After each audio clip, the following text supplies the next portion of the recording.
Hurmatli o'quvchilar, hurmatli rahbariyat, hurmatli domlalar, men bugun sizlarni ko'rib turganimdan juda ham xursandman. Ko'rib turibman, hammanglarning kayfiyatinglar ham a'lo, o'zinglarning tutishinglar ham a'lo. Bundan faqat biza, men yana qayta aytaman, takror aytaman, orqaga qarashga haqqimiz yo'q. Faqat oldiga bosishimiz kerak.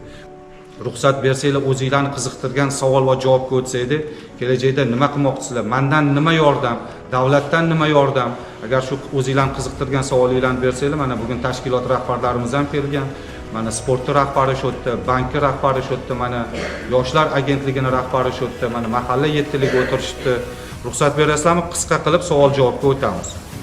Chinoz tumani hokimi Sherzod Salixov madaniyat mahalla fuqarolar yig'ini hududidagi 1-sonli politexnikumda rahbar va yoshlar uchrashuvini o'tkazdi. Uchrashuvdan ko'zlangan asosiy maqsad yoshlarni har tomonlama qo'llab-quvvatlash, ularning hayotida uchrayotgan muammolarni hal qilish, ijobiy yechim topish, taklif va fikrlarini o'rganishdan iboratdir.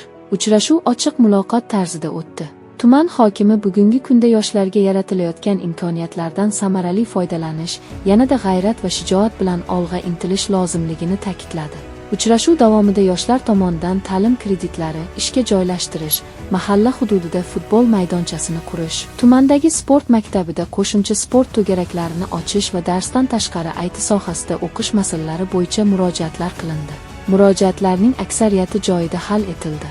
Qolgan murojaatlardagi masalalarni batafsil o'rganish va ijobiy hal etish uchun mas'ullarga tegishli vazifalar yuklatilib, har bir murojaat tuman hokimi tomonidan nazoratga olindi.